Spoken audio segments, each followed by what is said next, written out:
Bismillah. Assalamualaikum warahmatullahi wabarakatuh. Innal hamdalillah nahmaduhu wa nasta'inuhu wa nastaghfiruh wa na'udzu billahi min shururi anfusina wa min sayyiati a'malina. May yahdihillahu fala mudilla lahu wa may yudlil fala hadiya lahu. Asyhadu an la ilaha illallah wahdahu la syarika lahu wa asyhadu anna Muhammadan abduhu wa rasuluh. Amma ba'd.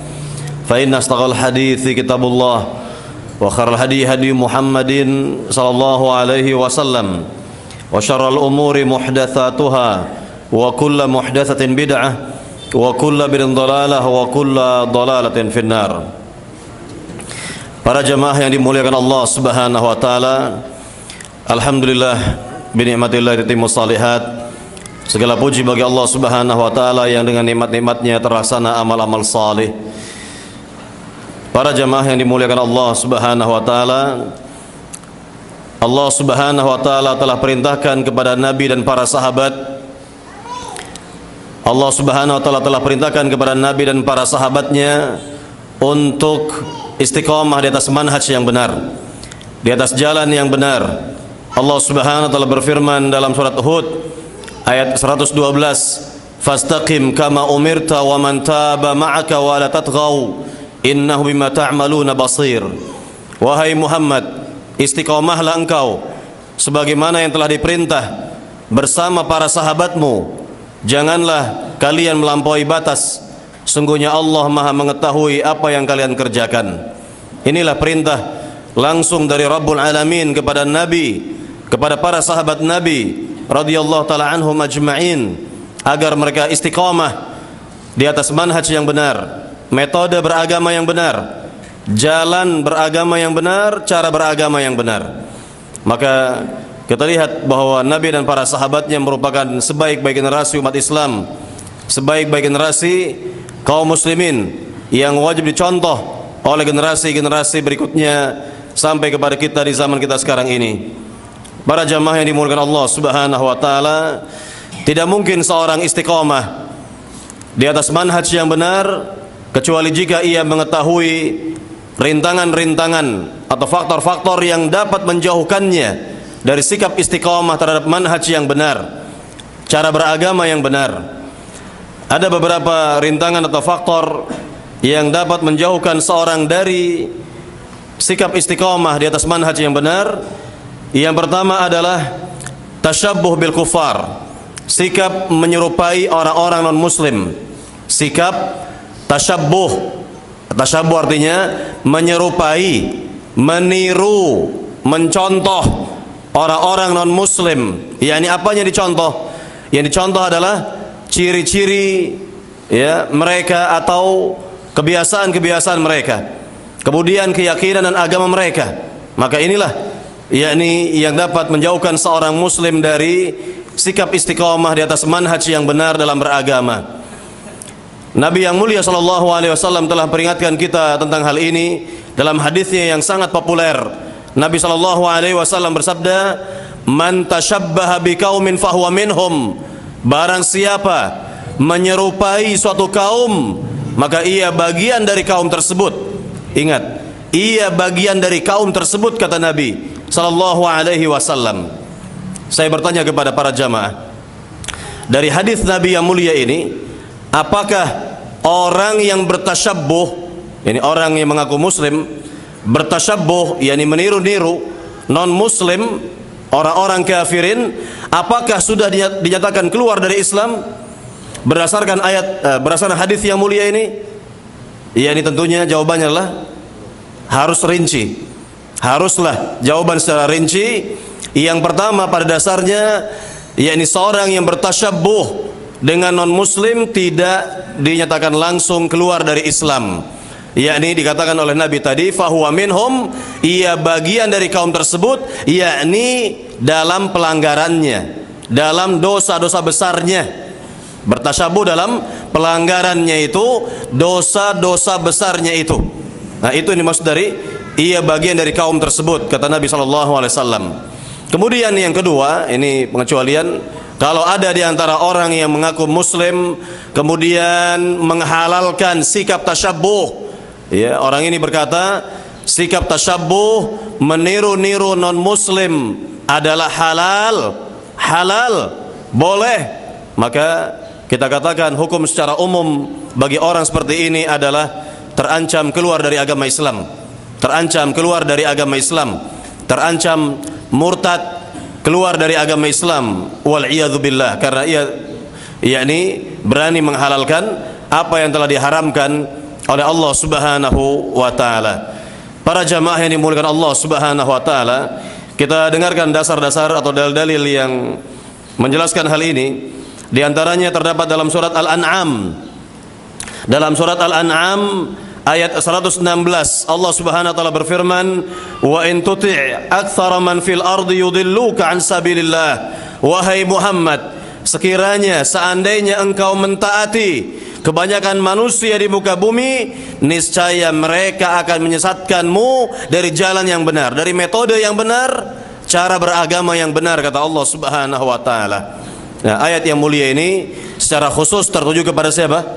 Kepada Nabi Muhammad SAW, dan secara umum ayat ini tertuju kepada kita selaku umat beliau SAW. Kemudian kita lihat lagi dalil yang berikutnya dalam surat Al-Anfal ayat 36. Allah Subhanahu wa taala berfirman, "Innal ladzina kafaru yunfiquna amwalahum liyasuddu an sabilillah fasayunfiqunaha thumma takunu alaihim hasratan thumma yughlabun walladzina kafaru ila jahannam yuhsyarun." Ya, artinya sungguhnya orang-orang yang kafir itu, kata Allah, mereka akan mengeluarkan harta-harta mereka untuk menghadang jalan dakwah Islam atau jalan agama Allah. Maka mereka akan mengeluarkan harta-harta tersebut dan mereka akan hasrah, yakni rugi, mengalami kerugian, dan mereka akan dikalahkan, kata Allah. Walladzina kafaru ila jahannam yusyarun, dan orang-orang kafir itu kelak akan dikumpulkan di neraka jahanam, kata Allah Subhanahu wa taala. Maka lihatlah dari zaman Nabi berdakwah, dari zaman Nabi Muhammad SAW menyampaikan dakwah Islam, orang-orang non muslim, orang-orang musyrikin, orang-orang kafirin, mereka sudah mengeluarkan dana sebesar-besar dana mereka itu, harta mereka, untuk menghalang-halangi dakwah, menghalang-halangi jalan dakwahnya Rasulullah SAW. Dan itu terjadi sampai zaman kita sekarang ini. Bisa kita lihat sampai zaman kita sekarang ini, dana mereka itu luar biasa besarnya, miliaran mereka keluarkan untuk apa? Ya, ini untuk menghadang dakwah Islam, ya, mencegat dakwah yang benar ini agar tidak berkembang. Dan tentunya sunatullah berlaku di muka bumi. Semakin dakwah Islam ini dihinakan, direndahkan, ya, dibatasi dan sebagainya, maka semakin orang-orang ingin mengetahui apa itu Islam, dan semakin banyak di antara mereka yang mengenal Islam, semakin banyak pula di antara mereka non muslim masuk kepada agama Islam. Para jamaah yang dimuliakan Allah Subhanahu wa taala, kita lihat dalil yang berikutnya lagi, yang ketiga, dalam surat Al-Ankabut ayat 12, di mana Allah Subhanahu wa taala berfirman, "Wa qala alladzina kafaru lil ladzina amanu tabi'u sabilana." Dan berkatalah orang-orang yang kafir itu, kata Allah, berkatalah orang-orang yang kafir itu kepada orang-orang yang beriman, ikutilah jalan kami, ikutilah manhaj kami, kata mereka, ikutilah cara kami, ikutilah jalan kami, kata mereka. Nah, inilah ayat-ayat yang menjelaskan tentang usaha-usaha, ya, non muslim untuk, yakni, membawa kaum muslimin kepada penyimpangan-penyimpangan, jauh dari manhaj mereka yang benar, jauh dari manhaj Rasulullah dan para sahabat. Maka barang siapa yang meniru mereka, mencontoh non muslim, bertasyabbuh, menyerupai mereka, maka insya Allah tidak akan istiqamah di atas jalan yang benar, di atas jalan Rasulullah, tidak akan istiqamah di atas manhaj yang benar, manhaj para sahabat radhiyallahu taala anhum ajma'in. Para jamaah yang dimuliakan Allah Subhanahu wa taala, ini saya katakan tadi bahwa orang-orang non muslim sudah, ya, yakni berusaha sejak zaman Rasulullah SAW sebagai contoh nyata sekali. Salah seorang tokoh ya Mekah di zaman itu datang kepada Nabi sallallahu alaihi wasallam, menawarkan ya dunia kepada Nabi sallallahu alaihi wasallam agar Nabi berhenti berdakwah. Apa kata tokoh musyrik ini? Ia berkata kepada Nabi, "Wahai Muhammad, seandainya engkau menginginkan harta benda, maka kami akan mengumpulkan semua harta-harta kami dan kami akan berikan kepada engkau, sehingga engkau adalah orang yang paling banyak hartanya di antara kami." Nah, ini semua ditolak oleh Rasulullah sallallahu alaihi wasallam. Ditolak oleh Nabi sallallahu alaihi wasallam. Bahkan tokoh ini mengatakan, "Wahai Muhammad, seandainya engkau ingin menjadi seorang raja, pemimpin kami, maka kami akan angkat engkau sebagai raja kami, memimpin kami, sehingga tidak ada keputusan melalui dari dirimu, keluar dari dirimu." Ya, maka inilah tawaran-tawaran yang bersifat duniawi semua diajukan kepada Nabi sallallahu alaihi wasallam, maka tidak ada satupun yang diterima oleh Rasulullah sallallahu alaihi wasallam. Nah, inilah sekali lagi dari sejak dahulu sampai detik ini, sampai zaman sekarang kita ini, maka orang-orang non muslim, orang-orang kafirin, mereka berusaha menghalang-halangi dakwah Islam dengan berbagai macam cara. Di antaranya adalah dengan dana mereka yang luar biasa besarnya itu. Para jamaah yang dimuliakan Allah Subhanahu wa taala, ini rintangan yang pertama. Rintangan yang kedua adalah mengikuti tokoh-tokoh kesesatan, mengikuti tokoh-tokoh yang sesat. Yakni kita lihat di negeri kita, di antara tokoh-tokoh tersebut mengajak masyarakatnya untuk berbuat syirik kepada Allah Subhanahu wa taala dengan berbagai macam nama. yakni misalnya mereka adakan setahun sekali, setahun dua kali wisata religi katanya, menuju apa?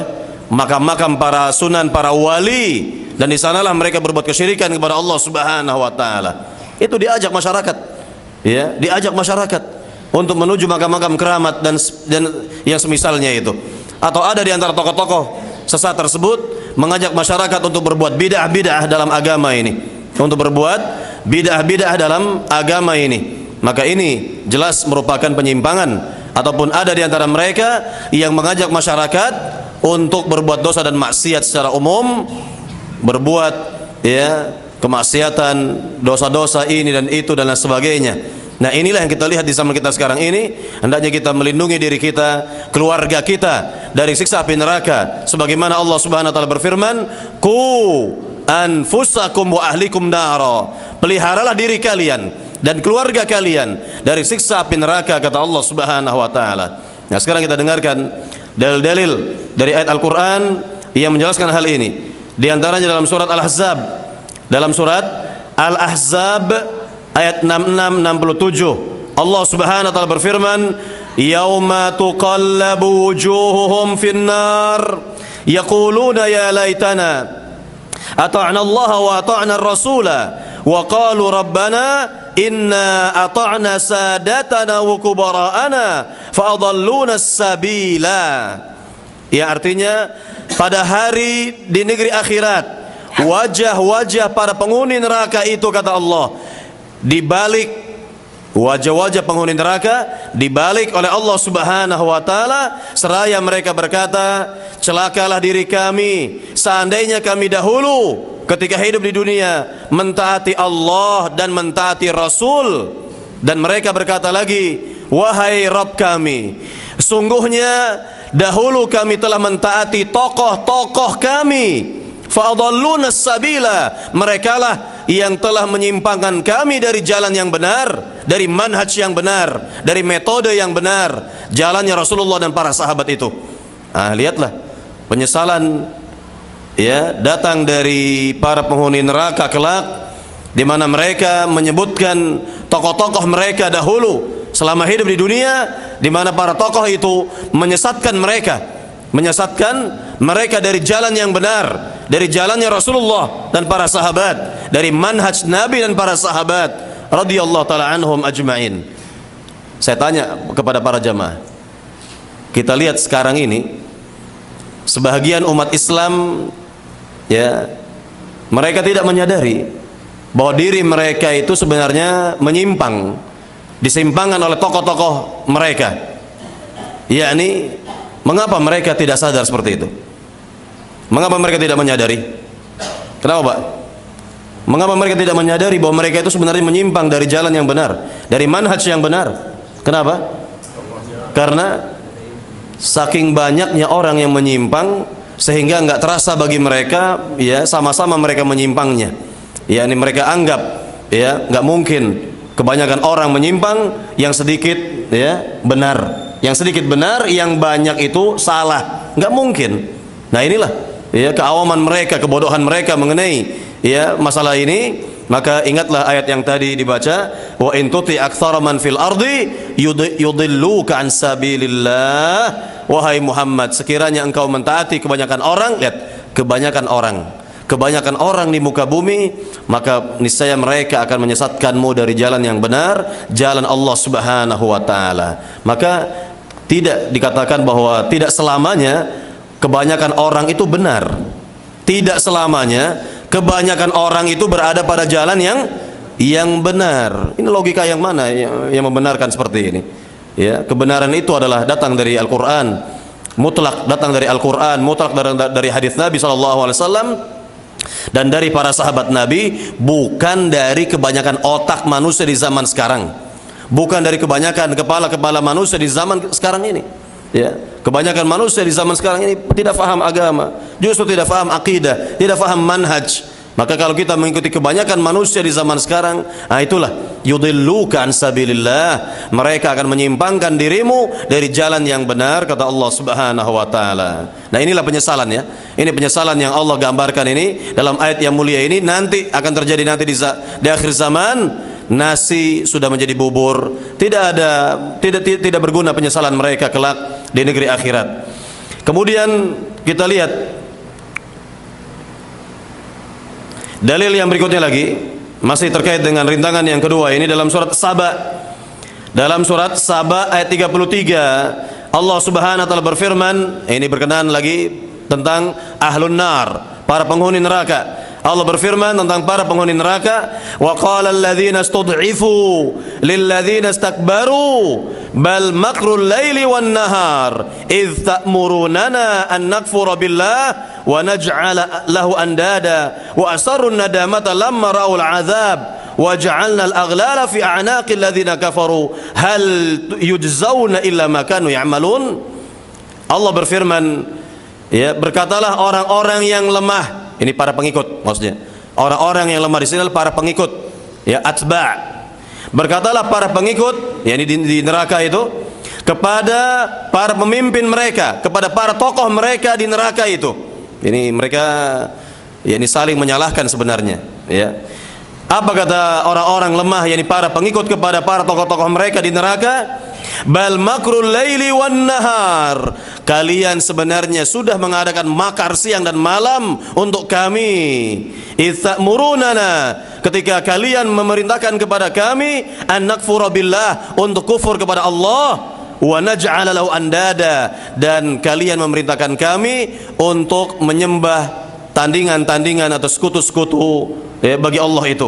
Wa asarun nadamata lamma ra'ul azab, dan mereka luar biasa penyesalannya tatkala mereka melihat azab di depan mata mereka. Wa ja'alal aghlala fi a'naqil ladzina kafaru, dan kami, kata Allah, telah menjadikan, yakni, rantai-rantai membelenggu leher-leher mereka, mengikat leher-leher mereka, leher-leher orang-orang yang kafir itu, kata Allah. Hal yujzauna illa ma kanu ya'malun, tidaklah mereka diganjar, dibalas, kecuali atas apa yang mereka kerjakan selama hidup di dunia dahulu, kata Allah Subhanahu wa taala. Nah, inilah rintangan yang kedua, faktor yang kedua yang membuat seorang tidak akan istiqomah di atas manhaj yang benar, jika mengikuti tokoh-tokoh kesesatan. Ya, coba lihatlah di negeri kita, berapa banyak tokoh-tokoh liberal. Contoh saja, berapa banyak tokoh-tokoh liberal. Kalau tadi tokoh-tokoh kesyirikan, tokoh-tokoh bid'ah, nah ini lihat tokoh-tokoh liberal lebih khusus, misalnya, yang mengajak masyarakat kepada penyimpangan-penyimpangan, mengajak masyarakat kepada, yakni, keluar dari pemahaman yang benar, dari manhaj yang benar. keluar dari manhaj Rasulullah dan para sahabat, itu luar biasa.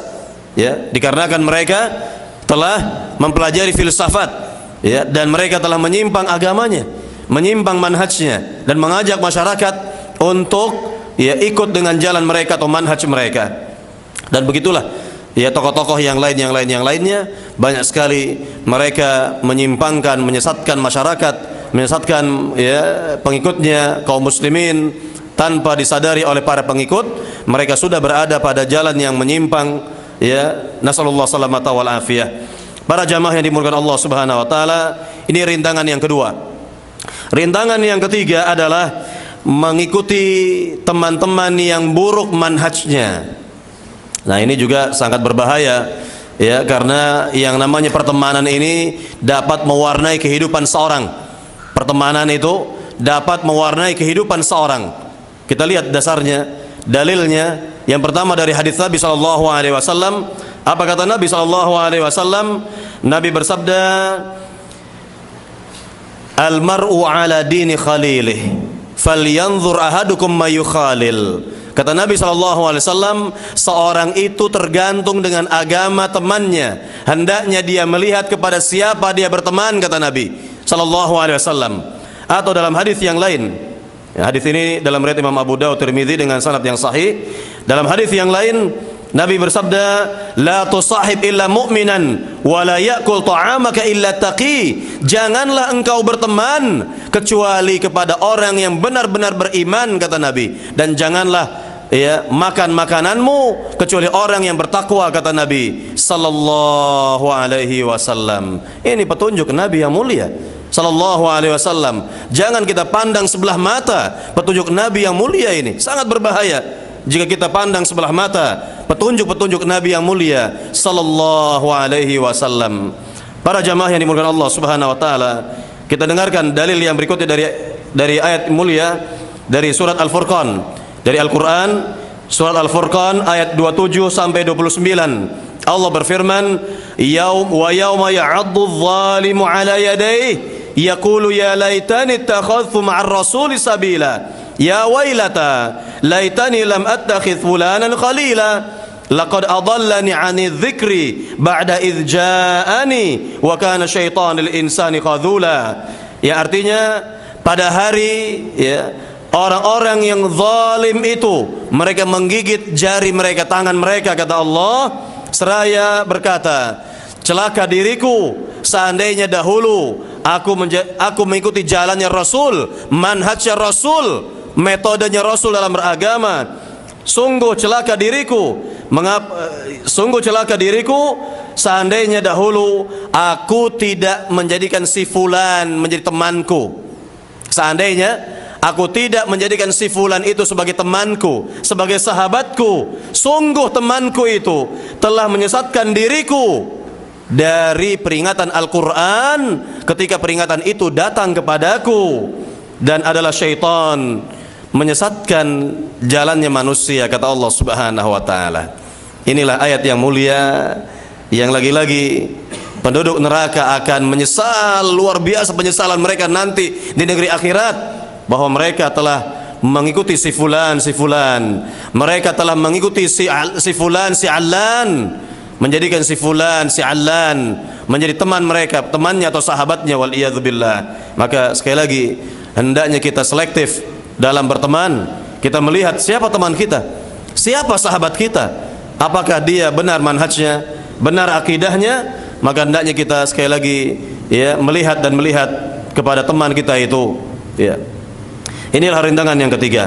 Rintangan yang keempat adalah mengikuti langkah-langkah syaitan. Ingatlah kita tentang yakni janji iblis kepada Allah Subhanahu wa taala tatkala iblis dikeluarkan oleh Allah Subhanahu wa taala dari surga. Maka iblis berjanji untuk ya menyerumuskan manusia, membuat mereka menyimpang manhajnya, metodenya dalam beragama. Allah berfirman tentang janji iblis ini, la qu'udanna lahum siratakal mustaqim. Sungguh aku akan simpangkan mereka, yakni manusia itu, dari jalanmu ya Allah yang lurus, dari jalanmu yang lurus.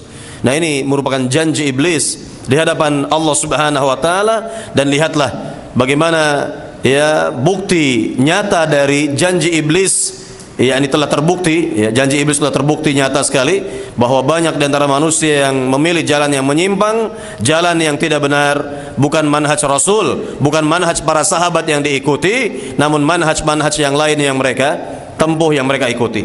Kemudian rintangan yang terakhir, yang kelima, ya sebelum kita akhiri dan kita berikan kesempatan soal jawab, yaitu mengikuti hawa nafsu.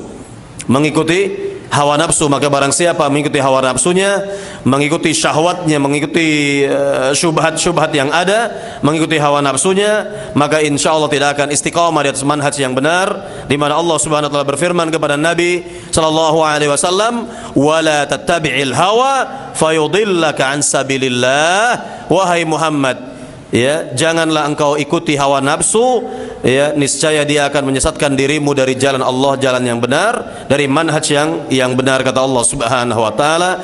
Inilah 5 rintangan yang patut kita waspadai, berhati-hati darinya agar kita dapat istiqamah di atas manhaj yang benar, manhaj Rasulullah dan para sahabat. Sekali lagi saya ulangi, 5 rintangan tersebut adalah yang pertama, yakni bertasyabbuh, menyerupai, mencontoh, meniru orang-orang non-muslim. Kemudian yang kedua, mengikuti langkah-langkah pemimpin-pemimpin, tokoh-tokoh kesesatan.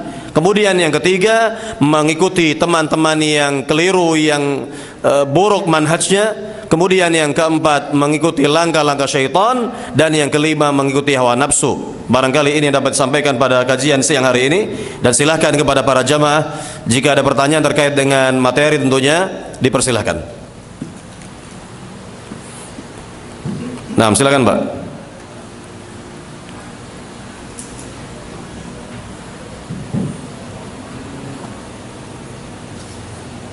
Ya, silakan Mbak mengawali. Waalaikumsalam warahmatullahi wabarakatuh. Apakah bisa dikatakan tasyabbuh apabila berpakaian dalam berpakaian mengikuti orang kafir? Iya, tasyabbuh atau menyerupai non-muslim itu dalam berbagai hal, yakni ciri khas mereka, kebiasaan mereka, keyakinan dan agama mereka. Maka diantaranya dalam penampilan, dari sisi penampilan, ya dari sisi penampilan, misal ya sebagian umat Islam misalnya karena keawaman mereka belum faham, kita berhusnudzon, berbaik sangka kepada kaum muslimin, karena keawaman mereka, ya maka mereka mencukur rambut misalnya, ya mencukur sebahagian, meninggalkan sebahagian, misal ya mencukur sebahagian bahkan sampai habis dan meninggalkan sebahagian. Nah, ini jelas, ini namanya model qaza yang telah dilarang oleh Rasulullah sallallahu alaihi wasallam. Apa modelnya, Pak? Istilahnya apa? Qaza. Qaza artinya mencukur sebahagian, ya membiarkan sebahagian. Ini tidak benar seperti ini. Kemudian contoh yang kedua, contohnya adalah dalam penampilan, yakni berpakaian dari atas sampai ke bawah merah semua, atau kuning semua misalnya, ya atau oranye semua misalnya. Ini tasyabbuh dengan pendeta, dengan apa, biksu, ya kurang lebih seperti itu pakaian mereka itu. Atau dari sisi penampilan juga misalnya, yakni tidak mencat uban, membiarkan uban ya putih selama-lamanya. Ah, ini juga tasyabbuh, tidak boleh seperti ini. Sehingga kita lihat di zaman Nabi, ya Abu Quhafah, yaitu bapaknya Abu Bakar Siddiq yang sudah sepuh itu, rambutnya seperti kapas, digambarkan seperti kapas, putih semuanya bagaikan kapas begitu. Maka dipanggil oleh Rasulullah SAW dan Nabi perintahkan untuk dicat, dan ingat, dijauhi warna hitam murni. Nabi mengatakan dalam hadisnya, wajannibu as-sawad, dan jauhkanlah oleh kalian warna hitam murni. Nah, inilah contoh dari Nabi agar kita tidak bertasyabbuh, ya wallahu taala alam. Dan masih banyak lagi dari sisi penampilan. Dari sisi penampilan, ya menampakkan aurat misalnya. Kita tahu bahwa aurat laki-laki dari mana, Pak? Dari pusar sampai lutut, kan begitu. Nah, di antara orang enak saja main bola pakai celana pendek, auratnya kelihatan. Ini tidak benar seperti ini. Bukan main bolanya dilarang, ya, Bukan main bolanya terlarang, yakni memperlihatkan auratnya itu yang terlarang begitu, ya. Atau masih banyak lagi yang lainnya berkaitan dengan tasyabbuh bil kufar dari sisi penampilan, dari sisi pakaian atau penampilan. Wallahu taala alam.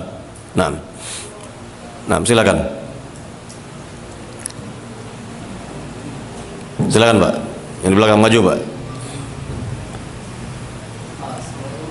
Waalaikumsalam, silakan.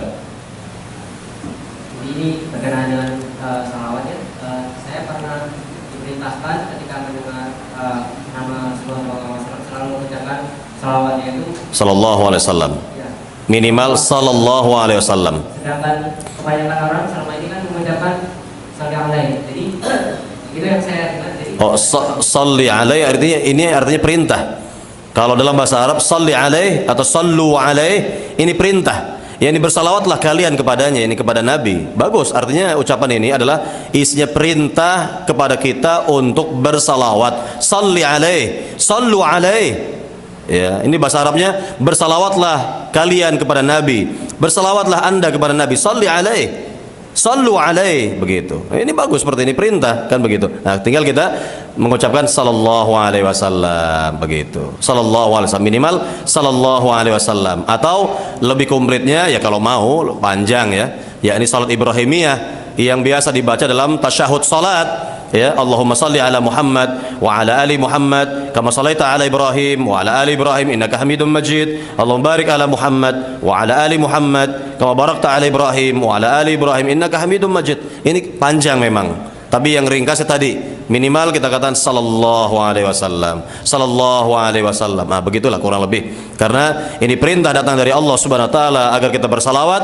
Allah berfirman dalam ayat yang mulia yang sering dibawakan oleh para khotib Jumat itu, ya, innallaha wa malaikatahu yusalluna 'alan nabi ya ayyuhalladzina amanu sallu 'alaihi wa sallimu taslima.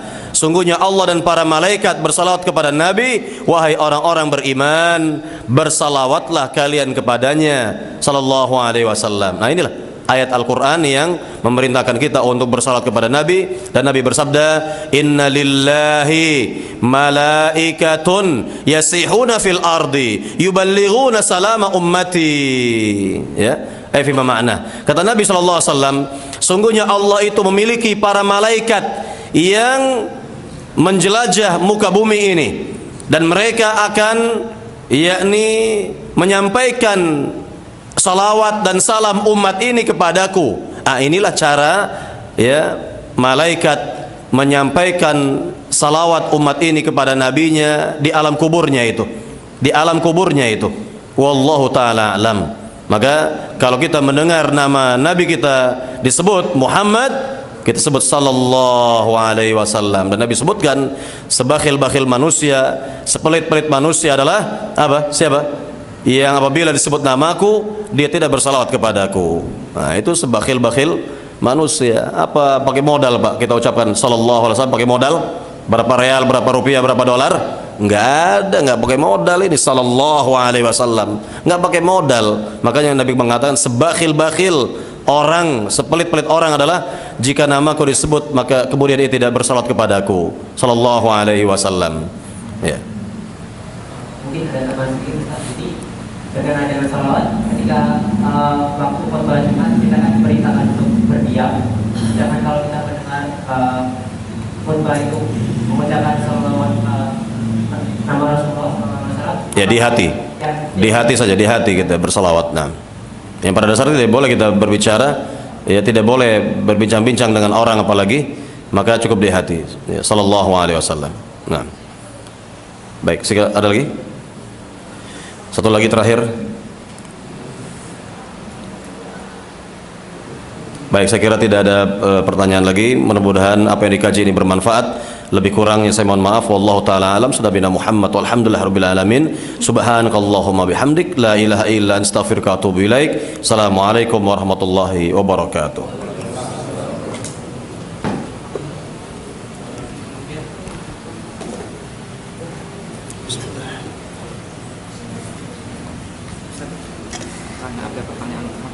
Ya, silakan.